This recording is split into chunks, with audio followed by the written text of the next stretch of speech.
नमस्कार बच्चों। पिछली क्लास में हम लोगों ने पढ़ा था de Broglie wavelength. De Broglie wavelength के बारे में मैंने आप लोगों को बताया था कि लैम्डा इज इक्वल टू क्या होता है, एच अपॉन पी या एच अपॉन एम वी, और उसको हमने काइनेटिक एनर्जी के फॉर्मूले से भी देखा था, और क्यू इंटू पोटेंशियल वी के फॉर्मूले से भी हमने निकाला था।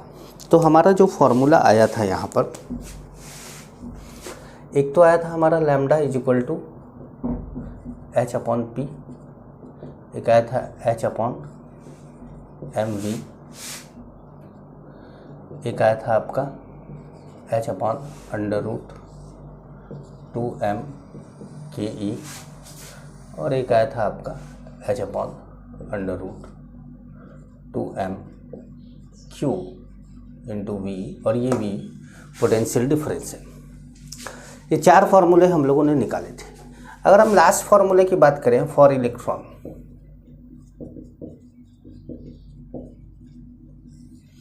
तो Q की जगह पर हम क्या रख देंगे, E रख देंगे। तो हमारा जो लैम्डा होगा वो H upon 2m E into v हो जाएगा, 2m E इंटू वी। अब देखो m और E और h तीनों ही क्या है, कांस्टेंट है। अगर हम इन कांस्टेंट की वैल्यू रख लें तो ये आ जाता है 150 अपॉन वी, लैम्डा आएगा एंगस्ट्रम में, या आप लैम्डा इज इक्वल टू लिख सकते हैं 12.3 upon v root v, 12.3 upon root v. भाई 150 का रूट लेंगे तो क्या आ जाएगा, ये आएगा, तो 12.3 एंगस्ट्रम। ये फॉर्मूले का भी यूज कर सकते हैं, या आपको ये ज़्यादा सुविधा पड़ेगा भी,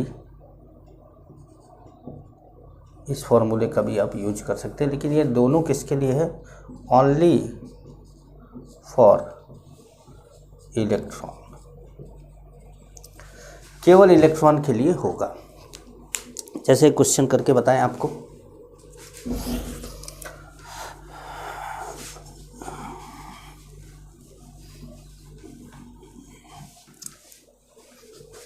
ओनली फॉर इलेक्ट्रॉन, क्वेश्चन करके बताते हैं आपको। Find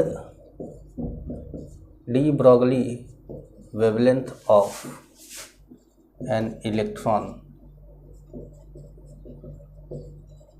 which accelerated by 1.5 volt 1.5 volt potential difference from rest से 1.5 वोल्ट पोटेंशियल तक इसको ले जाया गया।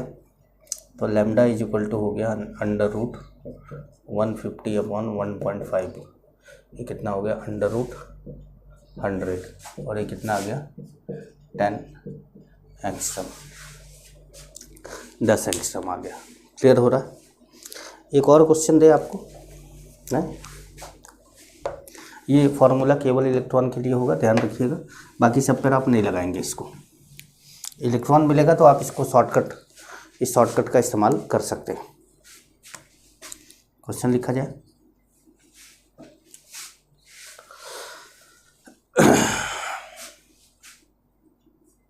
Find de Broglie wavelength of an electron with kinetic energy 6 kilo joule, 6 electron volt कर देते हैं, 6 electron volt. Find de Broglie wavelength of an electron with kinetic energy 6 electron volt if it accelerated by 4 volt then find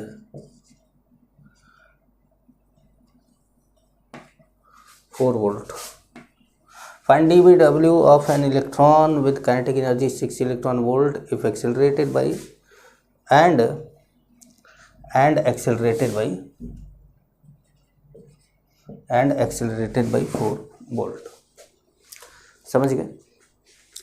तो यहाँ पर क्या है कि 6 electron volt से उसको पहले कराया जा रहा था और फिर पोटेंशियल डिफरेंस 6 वोल्ट से उसको क्या करा गया, एक्सेलरेट करा दिया गया. तो जो टोटल काइनेटिक एनर्जी हुआ, टोटल काइनेटिक एनर्जी कितना हो गया, 6 electron volt plus 4 electron volt, that is 10 electron volt. 10 electron volt हो गया. अब हमारा ये 10 इलेक्ट्रॉन वोल्ट है तो पोटेंशियल कितना हो गया, पोटेंशियल कितना हो गया, 10 वोल्ट हो गया. तो हम यहाँ पर लैम्डा ले सकते हैं. लैम्डा इज इक्वल टू क्या होगा, √150 अपॉन कितना, 10, यह आ जाएगा कितना, और √15 एंगस्ट्रम. अब 15 का आप रूट ले लेंगे, 3.87 के आसपास आएगा और ये वैल्यू हो जाएगी आपकी क्या, डी ब्रॉगली वेवलेंथ. एक और क्वेश्चन ले लेते हैं.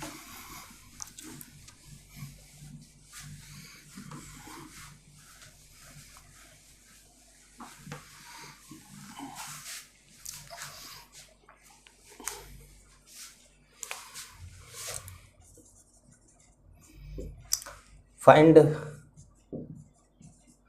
De Broglie wavelength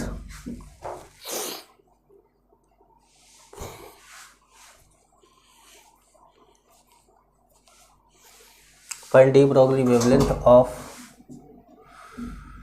electron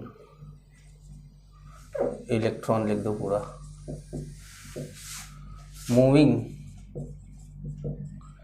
in second Bohr orbit of Li2 plus. Li2 plus के सेकंड बोर ऑर्बिट में इलेक्ट्रॉन क्या कर रहा है, मूव कर रहा है. तो अब आपको क्या करना है कि लैम्डा इज इक्वल टू, अब आपको पोटेंशियल नहीं दिया है तो आप √150 अपॉन वी करके नहीं निकाल सकते. अब आपको निकालना होगा H अपॉन mv से, H अपॉन mv से. तो Vn सेकेंड ऑर्बिट है, 2.18 इंटू 10 टू पावर कितना हो गया, 6. Z अगर आप रेशियो देखें तो यहाँ पर क्या आएगा, Z/n. तो second Bohr orbit Z/n second Bohr orbit है तो n की वैल्यू कितनी होगी, 2, और Z की वैल्यू कितनी होगी, 3. तो ये आ गया 3/2, मतलब Vn की वैल्यू कितनी आ गई, 3/2 आ गई.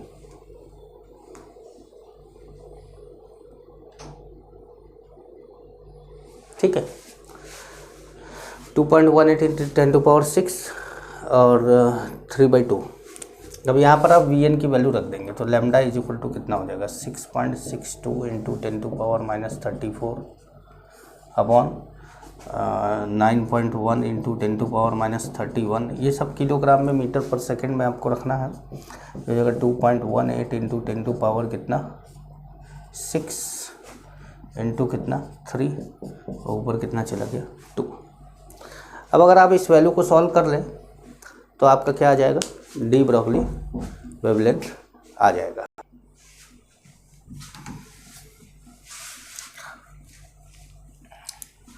तो ये तो बात हुई डी ब्रॉगली वेवलेंथ की. अब बात करेंगे किसकी, हाइजेनबर्ग अनसर्टेनिटी प्रिंसिपल की. हाइजेनबर्ग अनसर्टेनिटी प्रिंसिपल की. Heisenberg uncertainty principal. अब देखिए हाइजेनबर्ग अनसर्टेनिटी प्रिंसिपल इन्होंने क्या बोला, HUP से डिनोट कर दें इसको शॉर्ट में, अपना तो स्टाइल है HUP, मतलब अपन तो शॉर्ट में इसको करते हैं ना, तो आप लोग भी तो शॉर्ट लिखते हैं, शॉर्ट लिख देते हैं कुछ, और कुछ इतना शॉर्ट लिख देते हैं कि इतना एक पन्ने में पूरी केमिस्ट्री ख़त्म हो जाती। तो नींद भी आ रहा है ना। तो हाइजेनबर्ग अनसर्टेनिटी प्रिंसिपल में इन्होंने क्या बोला कि it is impossible to determine, लिखना चाहते तो लिख लीजिए। देखिए, according to HUP, Heisenberg uncertainty principle, according to HUP, it is impossible to determine,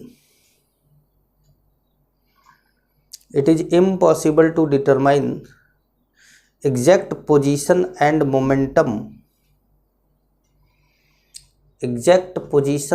momentum of an electron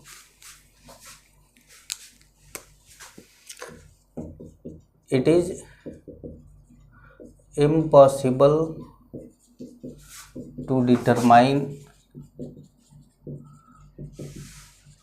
exact position and momentum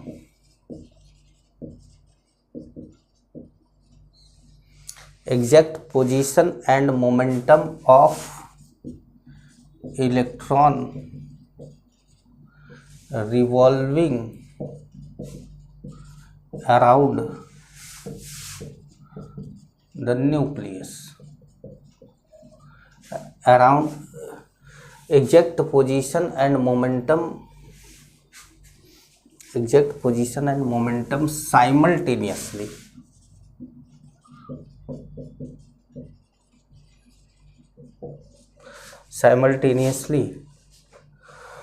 exact position and momentum of electron simultaneously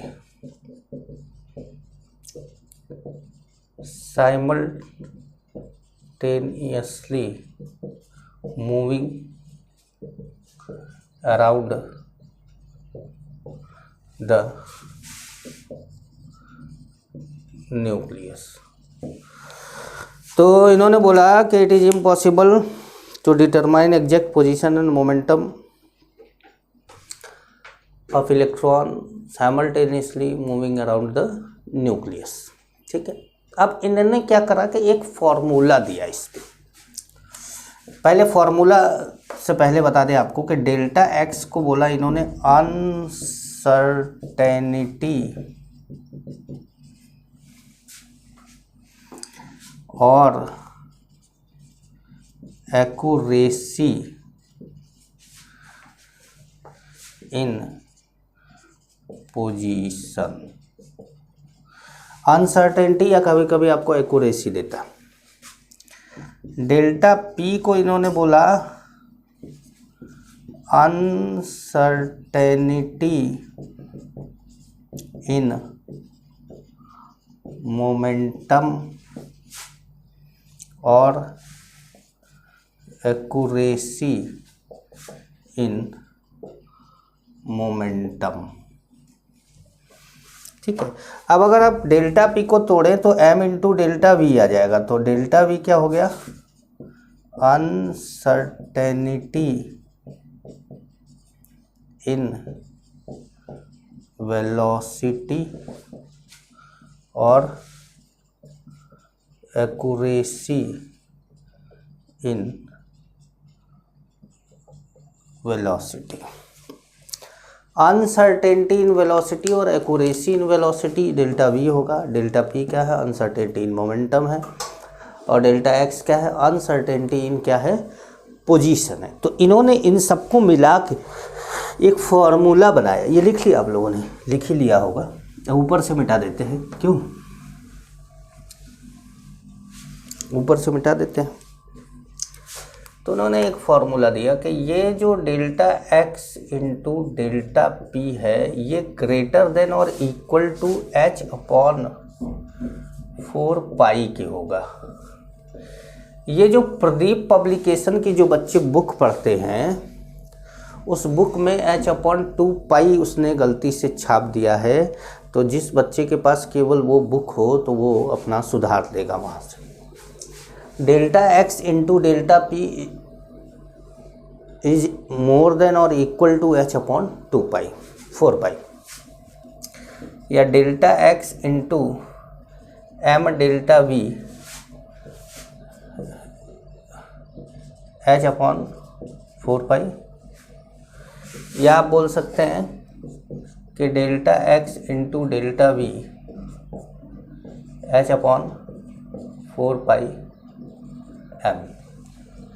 मतलब इनमें से आप कुछ भी बोल सकते हैं, कोई भी फॉर्मूला बोल सकते हैं, कोई भी फॉर्मूला आप बोल सकते हैं हाइजेनबर्ग अनसर्टेनिटी प्रिंसिपल के लिए।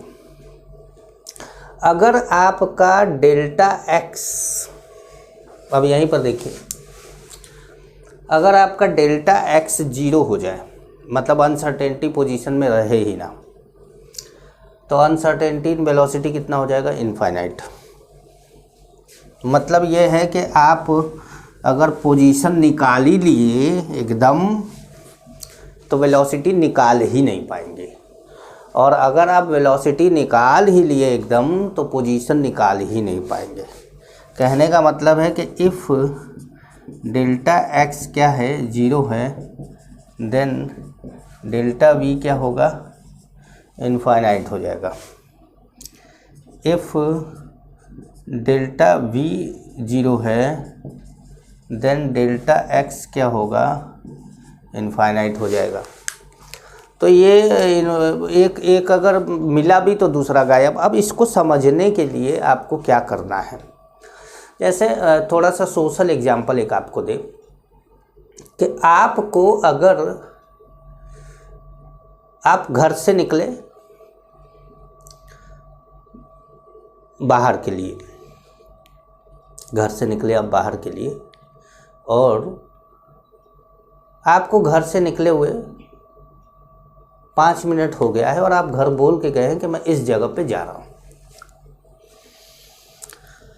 पैदल निकल गए आप, मोटरसाइकिल से निकल गए, कार से निकल गए, साइकिल से निकल गए, चाहे जैसे निकल गए, मतलब फिलहाल हम एक एग्जांपल ले लेते हैं कि पैदल निकल गया। तो उसमें क्या होगा कि आपके घर कोई आया, अब बोला आपके घर आपको कोई दोस्त आया, कोई सहेली आई, अब बोला कि भाई कहाँ है मेरा दोस्त या मेरी फ्रेंड कहाँ है। तो वह 5 मिनट हुआ निकले हुए, किधर गई है, कहाँ पहुंची होगी। तो उन्होंने एक आइडिया दिया कि इस जगह से इस जगह के बीच में कहीं होगी वो इस समय। अगर आप पैदल गए हैं, कोई स्कूटी या बाइक से आपके घर आया है, तो आपको कैच कर लेगा, क्योंकि उसको एक आइडिया दिया है कि इधर से इधर के बीच में होगा। तो ये जो इधर से इधर के बीच में जो दूरी है वो कितनी है, क्योंकि अलग अलग शहर के लिए भाई जगह अलग अलग है, नाम अलग अलग है। जैसे मैं बनारस का नाम ले लूँ, अब बोलो कि भाई वो बच्चा जो है वो दुर्गा कुंड से लेके लंका के बीच में है, तो दुर्गा कुंड से लंका के बीच की दूरी 1 किलोमीटर है। और मैंने बोला कि यार वो दुर्गा कुंड से लंका के बीच में कहीं होगा, तो हमने अनसर्टेनिटी बता दी 1 किलोमीटर की, कि इतने से इतने के बीच में, मतलब 1 किलोमीटर की अनसर्टेनिटी है। अब कोई बोले, कोई बाइक वाला जा रहा हो और आपसे बोला जाए कि भाई क्या स्पीड होगी इसकी, तो आप बोले कि 40 से 50 के बीच में होगी।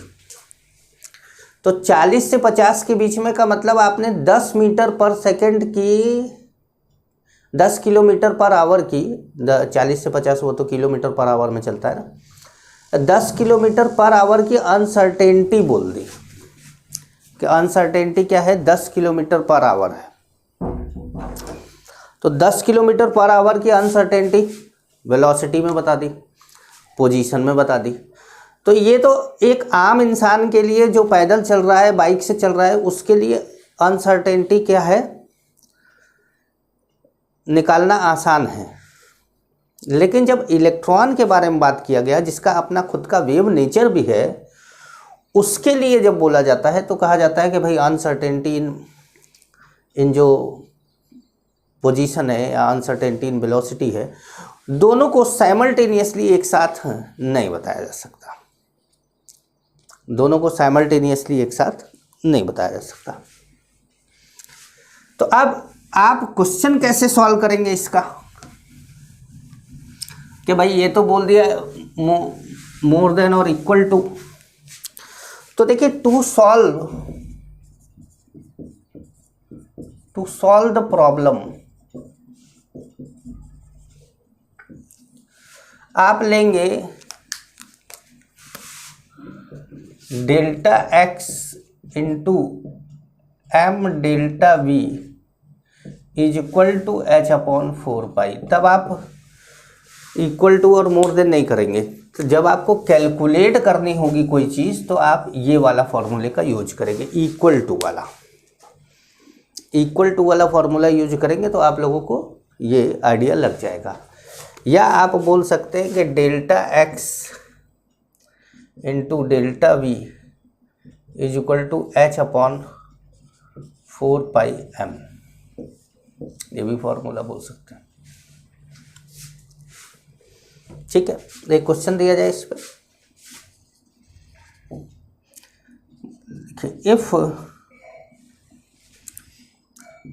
If uncertainty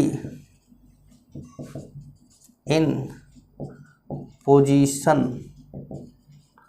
and velocity are equal,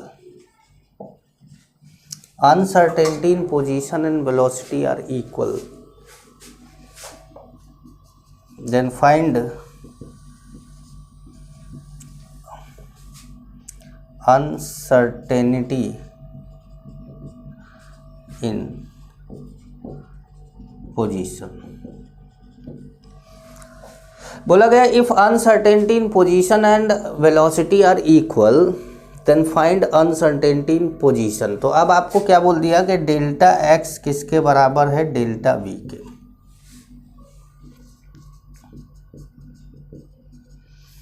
आपको बोल दिया गया कि डेल्टा एक्स किसके बराबर है, डेल्टा वी के। डेल्टा एक्स डेल्टा वी बराबर हो गए तो आप delta x into delta we ना लिखकर क्या लिख सकते हैं, डेल्टा एक्स का स्क्वायर इज इक्वल टू क्या हो गया, एच अपॉन 4 पाई m। तो डेल्टा एक्स की वैल्यू कितनी आ गई, under root H upon 4 pi m, ये वैल्यू आ जाएगी। क्योंकि भाई आपको कोई पर्टिकुलर कंपाउंड नहीं, कुछ बोला नहीं है ना, स्पीसीज इलेक्ट्रॉन प्रोटॉन कुछ बोला नहीं, तो हमें मास वास नहीं पता है, तो हमने सीधे फॉर्मूला निकाल दिया। बात समझ में आ रही है? ठीक, एक और क्वेश्चन लेते हैं। If uncertainty in position of electron is 0.1 angstrom, then find uncertainty in velocity of electron। Electron की वेलोसिटी पर वेलोसिटी में आपको क्या बताना है, अनसर्टेनिटी बताना है। तो आपने सोल्यूशन लिख लिया। अब सोल्यूशन आपको पता है कि डेल्टा एक्स की वैल्यू कितनी है, 0.1 एंगस्ट्रम है, जो कि 1 × 10⁻11 मीटर होगा, क्योंकि हमको सब MKS में रखना है यहाँ पर। तो हमको पता है कि delta x into m into delta v is equal to होगा एच अपॉन 4 पाई। तो हम डेल्टा वी निकालना होगा तो क्या करेंगे, h upon 4 pi m delta x, और ये क्या हो गया 6.62 into 10⁻34 upon 4 into 3.14 into m की वैल्यू कितनी है 9.1 इंटू 10⁻31, और ये हो गया 10⁻11 डेल्टा एक्स। ठीक है, अब अनसर्टेनिटी इन पोजीशन आ गया, अनसर्टेनिटी इन वेलोसिटी आपको क्या कर दी है, बता दिए। तो अनसर्टेनिटी इन वेलोसिटी आप कैसे बताएंगे भाई, इसको लेके जाएंगे ऊपर, ठीक है। तो अगर आप इसको कैलकुलेट करते हैं तो ये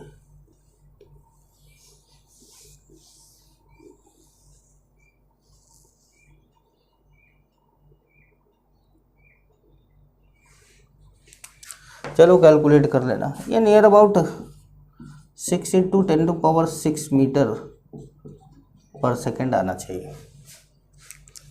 6 × 10⁶ मीटर पर सेकेंड आना चाहिए कि 31 और 11 कितना हो गया, 42 ऊपर गया, कितना हो गया, ये हो गया 8। अब यहाँ पे 2 जीरो हटा दिया, अब इनको मल्टीप्लाई करके इनसे डिवाइड कर दिया तो आ जाएगा इतना। मैंने अंदाज़ा बताया है, ठीक है। अब आप पूरा कैलकुलेट कर लीजिएगा। अब क्या है, अब क्वेश्चन, हाँ एक क्वेश्चन और देते हैं।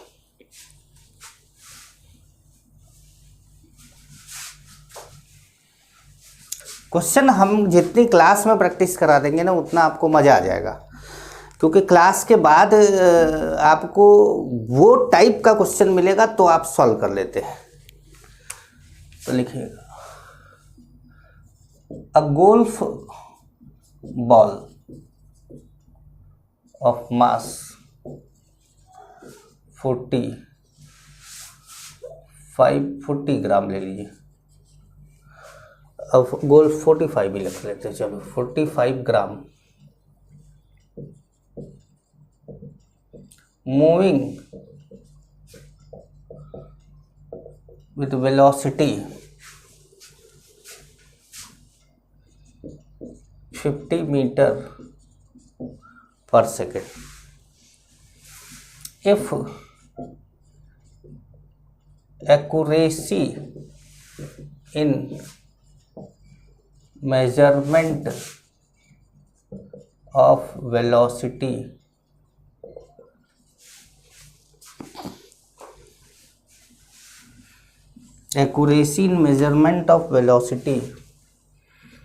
is 2%, then find uncertainty in position। Uncertainty in position आपको बताना है, सॉल्यूशन है हमारा, ठीक है। मास कितना है, तो 45 × 10⁻³ किलोग्राम, क्योंकि हमको ग्राम में लेना नहीं, हमको तो किस में लेना है, किलोग्राम में, ठीक है। वेलोसिटी 2% एक्यूरेसी है, 2% एक्यूरेसी, इसका मतलब है कि 100 में कितना, 2% का अनसर्टेनिटी आ रहा है। तो 45 और 50 है, 50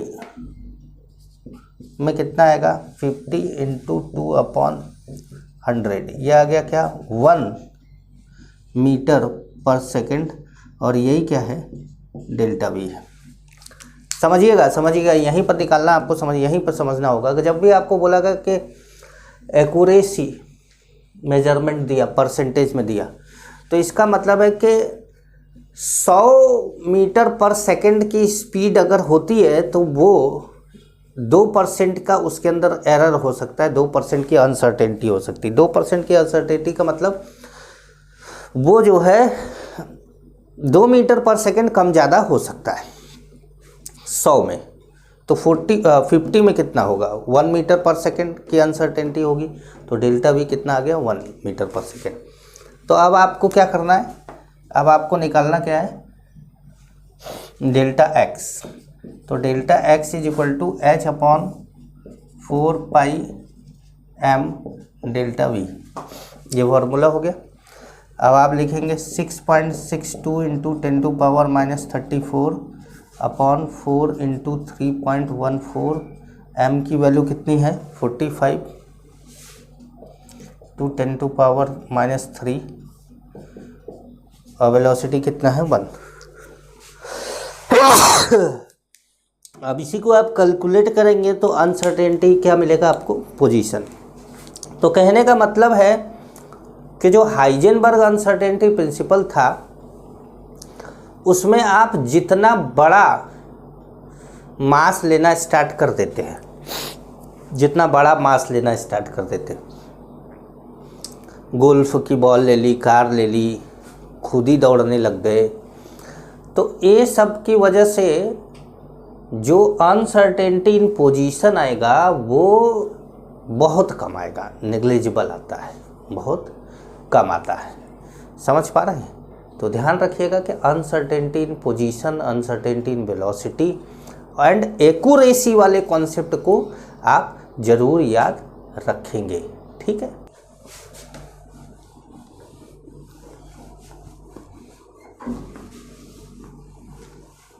अब बात करते हैं लिमिटेशन ऑफ बोर मॉडल की। देखिए लिमिटेशन ऑफ बोर मॉडल बहुत देर बाद आया। आप सोच रहे होंगे कि सर बोर मॉडल तो ख़त्म हो गया, आखिर अभी की क्या ज़रूरत थी इसकी। लिमिटेशन ऑफ बोर मॉडल की अभी क्या ज़रूरत थी, तो अभी आप जब पॉइंट देखेंगे तो आपको अपने आप समझ में आएगा। पहला, Bohr model is only applicable for single electron containing atom or ion।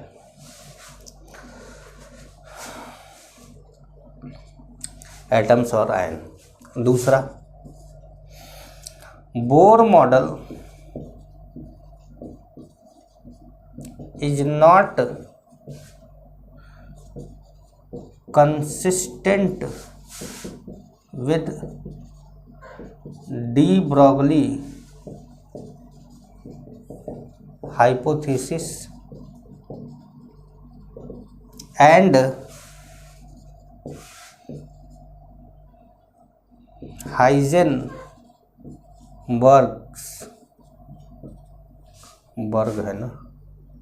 Berg's uncertainty principle. तो अब आप समझे कि हमने डी ब्रॉगली वेवलेंथ और हाइजेनबर्ग अनसर्टेनिटी प्रिंसिपल तो अभी पढ़ाया। तो हम उस समय अगर आपको बोल देते कि it is not consistent with Heisenberg uncertainty principal and de Broglie wavelength, तो आप बोलते ये क्या है सर, ये तो नई चीज़ आपने डाल दी, ये तो हमको पता ही नहीं है। ठीक है, तो आप तीसरा लिखिएगा, it could not explain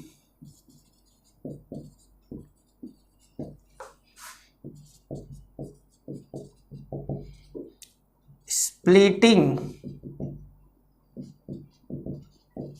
of spectral line, could not explain splitting of spectral line in electric and magnetic field। लिखिए इसको।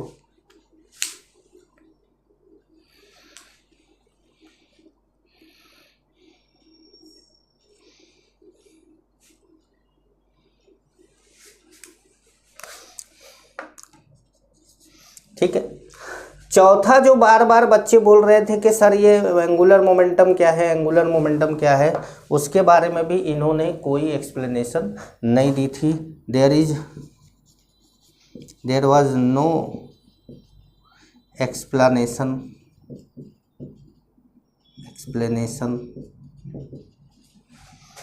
about quantization of angular momentum। Angular momentum के क्वांटाइजेशन पर भी इन्होंने कोई एक्सप्लेनेशन नहीं दी थी।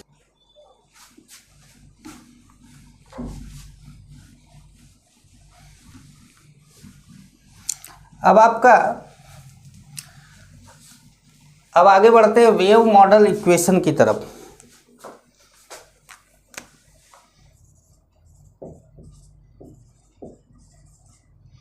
वेव मैकेनिकल मॉडल लिख लेते हैं। Wave mechanical model of atom और क्वांटम मैकेनिकल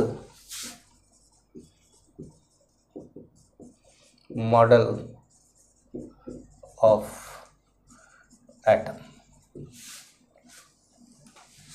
ठीक है, तो इसमें लिखिए, मैं बोलता हूं आप लिखिएगा। After the failure of Bohr model, after the failure of Bohr model of atom, a new model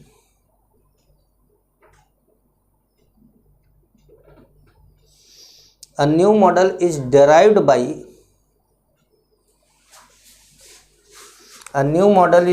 by Irwin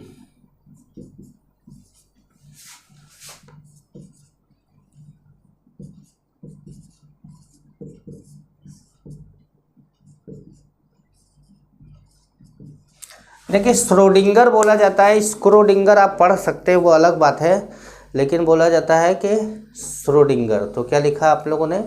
after the failure of Bohr atomic model, a new model is derived by Erwin Schrodinger,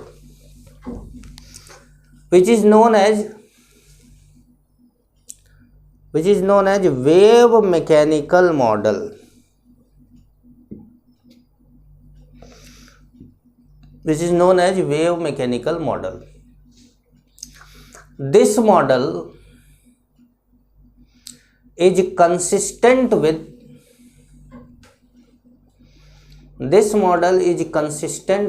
de Broglie hypothesis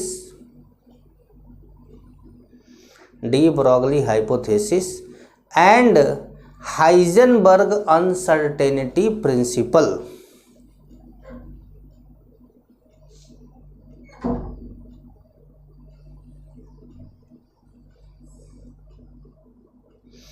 ठीक है, and Heisenberg uncertainty principal. Next point, in this model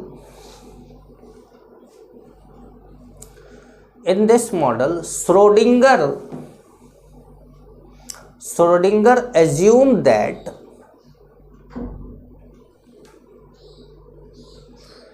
electron is a three-dimensional wave.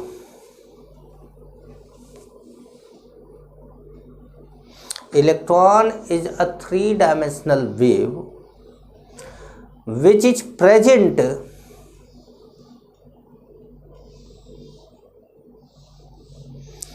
in positive field of nucleus.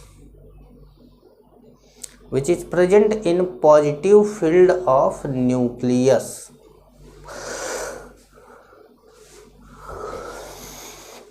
Next point. This model is based on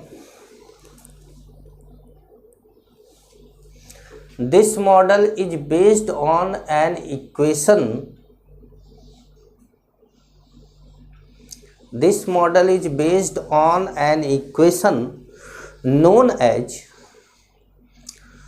Schrodinger, यही Schrodinger लिखना है, Schrodinger की spelling Schrodinger wave equation, known as Schrodinger wave equation. तक ये equation बड़ा था इसलिए मैंने पॉज करके पहले लिख दिया ताकि आपका टाइम बचे। ये डबल डिफरेंशिएशन है, और जब हम डिफरेंशिएशन करते हैं तो ऐसे डी लिखते हैं, ये डिफरेंशिएशन के लिए होता है, लेकिन जब हम ऐसे डेल करते हैं तो ये पार्शियल डिफरेंशिएशन होता है। तो ये मैथ्स में आपको बताया जाता है, और या तो मैथ्स के आप स्टूडेंट नहीं हैं तो फिजिक्स में बताया जाता है, लेकिन इतना तो आपको, मैथ के भी स्टूडेंट है तो इतना पढ़ते पढ़ते आपका 12th पहुंच जाता है, आप 11th में कुछ नहीं जानते। तो यहाँ आपको मैं कुछ भी ऐसा नहीं बता सकता कि ये इक्वेशन कैसे आया है, बस आपको ये इक्वेशन याद रखना है, क्योंकि ये इक्वेशन को डेराइव करने के लिए हम लोगों को एमएससी में आता था, पीजी में डेराइव करने के लिए, ग्रेजुएशन में भी था ये। तो डेराइव करने के लिए हम खुद 3 पन्ने में इसको डेराइव करते थे, 10 नंबर का क्वेश्चन आता था और हमको 10 नंबर पूरे मिल जाते थे। हमेशा पक्का था कि इसका क्वेश्चन आएगा। अब आप ये समझ जाइए कि क्या है। जैसे ये जो del square upon del x square है साई के साथ, तो ये डेल एक्स स्क्वायर या वाई स्क्वायर या जेड स्क्वायर, ये क्या है, डबल डिफरेंशिएशन ऑफ साई है with respect to x y and z axis. ठीक है। ये जो ई लिखा है वो है टोटल एनर्जी, जो वी लिखा है वो क्या है, पोटेंशियल एनर्जी, एम क्या है, मास ऑफ इलेक्ट्रॉन है, एच प्लैंक कांस्टेंट है, बाकी 8 पाई आप जानते हैं। साई एक वेव फंक्शन है। इन दिस इक्वेशन, इस इक्वेशन में, in this equation the only unknown is E and Sai. E and Sai he unknown होते हैं और यहाँ पर हम क्या लिखते हैं, 0, ये ध्यान रखिएगा। E denotes quantised value of energy and psi denotes wave function. Psi क्या करता है, वेव फंक्शन को डिनोट करता है। एक बार आप लिख लीजिए इसको।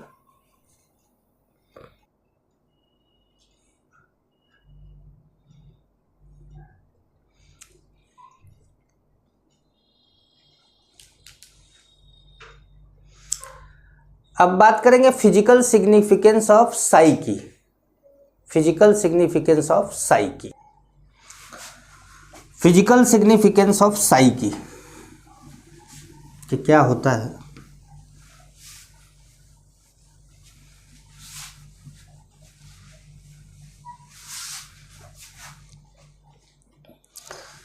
ठीक है, पहले लिख लीजिएगा फिजिकल सिग्निफिकेंस ऑफ साई।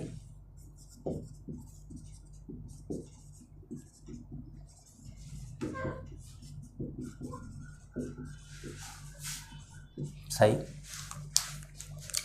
इसमें लिखिएगा, Sai is a wave function.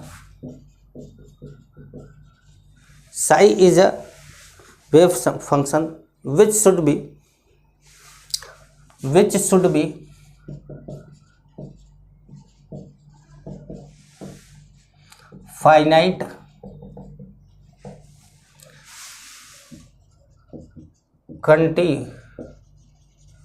should be finite continuous as well as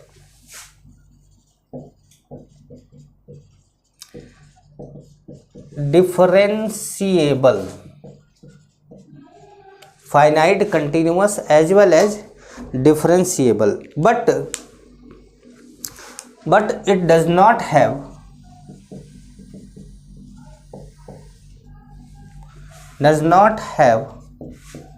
any physical significance,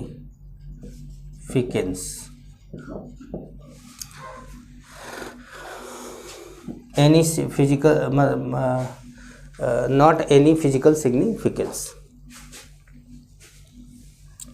but square of psi has physical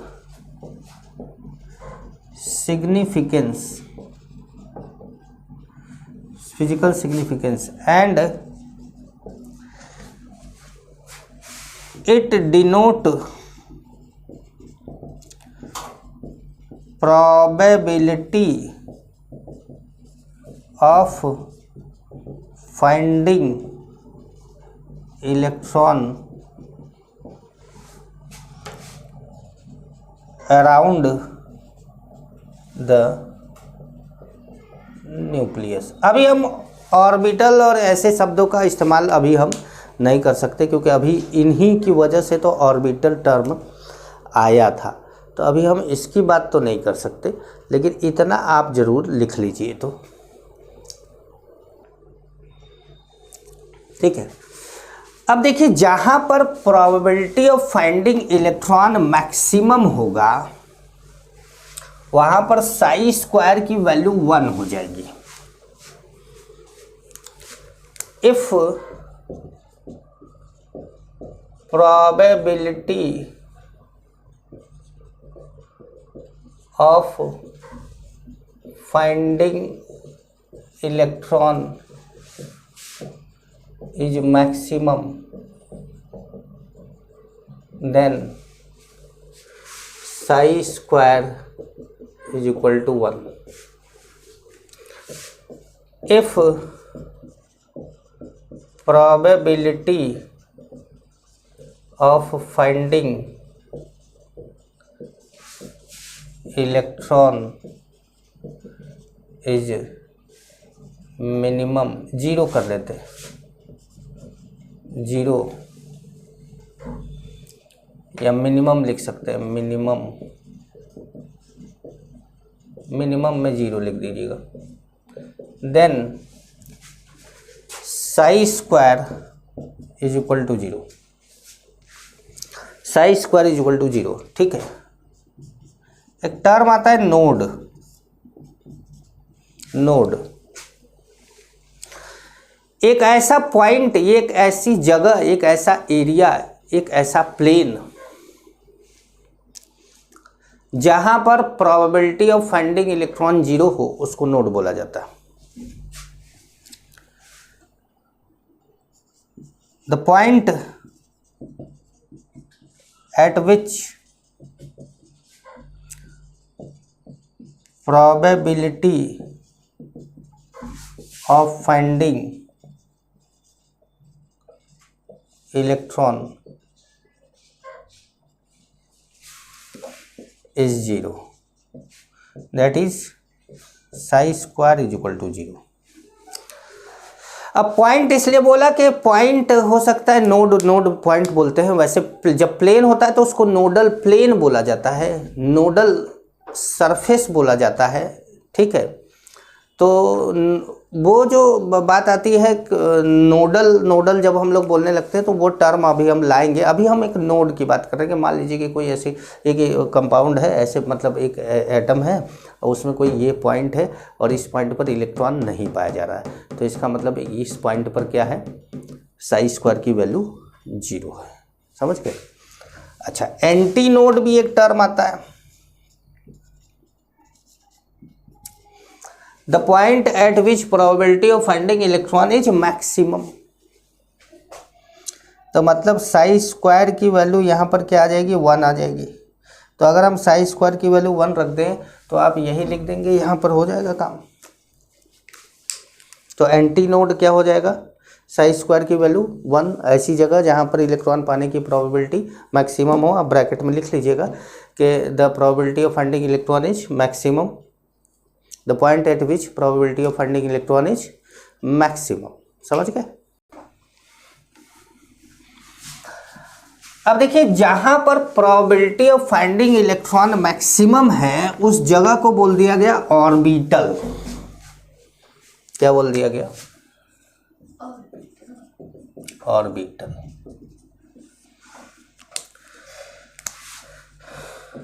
the reason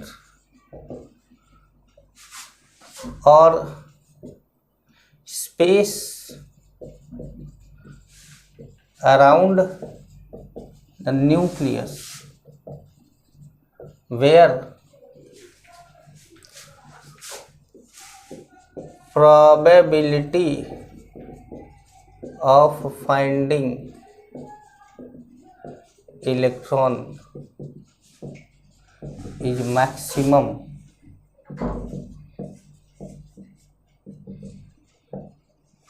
maximum का मतलब 90 to 95%, मतलब मैक्सिमम का मतलब तो यही हुआ ना। प्रोबेबिलिटी द रीजन और स्पेस है, और space around the nucleus where probability of finding electron is maximum is known as orbital. Maximum होना ऑर्बिटल है, जैसे एक न्यूक्लियस है।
देखिए, कुछ समझाने की कोशिश करिए, अगर आपको पल्ले पड़ जाए तो ठीक है, नहीं पड़े तो कोई बात नहीं। ये न्यूक्लियस है, न्यूक्लियस से थोड़ा दूर आप बढ़े तो एक ऐसा एरिया मिला जहाँ से इलेक्ट्रॉन मिलना चालू हो गया। जैसे यहाँ से इलेक्ट्रॉन मिलना चालू हो गया, ये बीच में जाकर इलेक्ट्रॉन खूब ढेर सारे हो गए। तो ढेर सारे इलेक्ट्रॉन का मतलब 1000 2000 दो झुआ नहीं, कहने का मतलब है कि एक ही दो इलेक्ट्रॉन रहेगा, लेकिन उनकी प्रोबेबिलिटी वहाँ रुकने की ज़्यादा है। ये एरिया फिर धीरे धीरे जब आगे बढ़े तो इलेक्ट्रॉन कम होता गया और फिर ये ख़त्म हो गया। फिर धीरे धीरे आगे बढ़े तो फिर इलेक्ट्रॉन मिलना चालू हुआ, और इलेक्ट्रॉन मिलना चालू हुआ, थोड़ा थोड़ा इलेक्ट्रॉन मिलना चालू हुआ। एक समय ऐसा आएगा फिर बहुत ढेर सारे इलेक्ट्रॉनों की मतलब इलेक्ट्रॉन की प्रोबेबिलिटी फिर ढेर सारी हो गई। तो ऐसी जगह जहाँ पर इलेक्ट्रॉन पाने की प्रोबेबिलिटी बहुत ज़्यादा हो जा रही है, उसको बोल दिया जा रहा है क्या? ऑर्बिटल। तो जैसे ये क्या हो गया, ये जगह हो गया ऑर्बिटल, ये जगह क्या हो गया? ऑर्बिटल। ये सब ऑर्बिटल है। यहाँ मैक्सिमम प्रोबेबिलिटी है इलेक्ट्रॉन को पाने की। जैसे आप एक इलेक्ट्रॉन है, मान लीजिए कि आप एक इलेक्ट्रॉन है और आप स्कूल जाते हैं या कोचिंग जाते हैं या दोनों जाते हैं, तो आप घर से निकलते ही कुछ दूर चलते ही, जैसे कि आपने रिक्शा कर लिया, नहीं एक गाना था भाई, वो घर से निकलते ही कुछ दूर चलते ही रास्ते में है उसका घर। हमारे टाइम पर आया था एक मूवी, हम लोग छोटे छोटे थे जब, तो वही बोल दिया मैंने। तो आप घर से निकले, सवेरे सो के उठे, नहाए धोए, अपना खाना वाना खाए, लंच वंच किया आपने, ब्रेकफास्ट किया आपने, और आप निकल गए। और उसके बाद आप घूम टहल के शाम को आए। घूम टहल के मतलब कोचिंग जाना और स्कूल जाने में 1% बच्चा ऐसा होता है जो उस 12 घंटे में शायद 8 घंटा पढ़ा हो, नहीं तो उस 12 घंटे के अंदर शायद 2 घंटा पढ़ना भी मुश्किल होता है लोगों को। 2 घंटा भी मन से नहीं पढ़ते हैं, वो बस जाते हैं बैग उठा के और वापस आ जाते हैं मुंह लटका के, ताकि घर वालों को ये लगे कि मैंने आज बहुत काम किया, मुझे कुछ बोलना मत। अगर मुझे कुछ बोला किसी ने तो मैं मुंह तोड़ दूंगा उसका। तो ये सिचुएशन होती है। लेकिन चलो ठीक है, पहले तो हम ऑर्बिटल की बात करें। अब आप चले, घर से चले और अगले दिन वापस घर से चले, मतलब एक सर्कल आपका पूरा हो गया चलने से लेके चलने तक में। अब आप अपने आप को देखिए कि अपने आप को खुद नोटिस करिए कि आपने सबसे ज़्यादा वक्त कहाँ गुजारा। क्या आपके स्कूल में, क्या आपके कोचिंग में, या अपने घर में? तो आपको जवाब मिलेगा नहीं, हमने सबसे ज़्यादा समय बिताया अपने घर में। भाई रात को सोए भी तो आप अपने घर में थे। तो कुल मिला जुला कर ये है कि आपका समय सबसे ज़्यादा घर में बीता। तो मैक्सिमम प्रोबेबिलिटी आपको खोजने की अगर किसी की है कि आपको ढूंढना हो कि कहाँ ढूंढूं, तो वो कहाँ ढूंढेगा? आपके घर। और वो जगह आपके लिए क्या मानी जाएगी? ऑर्बिटल मानी जाएगी। बात समझ में आया? तो ऑर्बिटल मानी जाएगी। ठीक है, तो ये बात का आप ध्यान रखेंगे। अब देखिए जो ऑर्बिटल है, orbital do not define any path of revolution of electron. हाँ, जैसे आपको ये लग जाए कि भैया इलेक्ट्रॉन जहां घूम रहा है वो वाला पाथ दिखा रहा हो, तो नहीं। Orbital do not define the path of electron through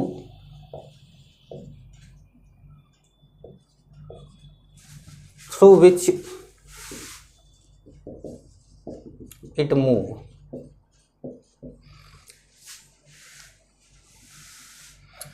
Rather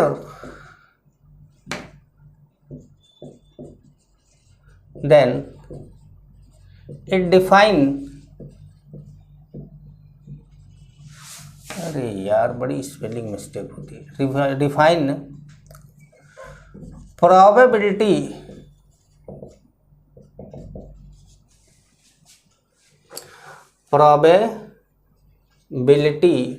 of finding electrons.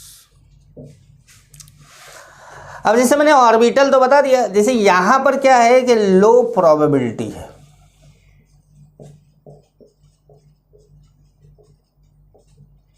और यहां बीच में क्या है? हाई प्रोबेबिलिटी है।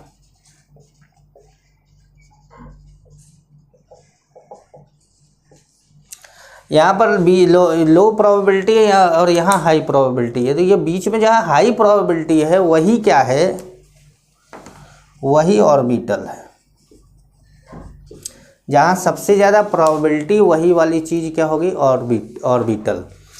अब देखिए ऑर्बिट एंड ऑर्बिटल में डिफरेंस होता है।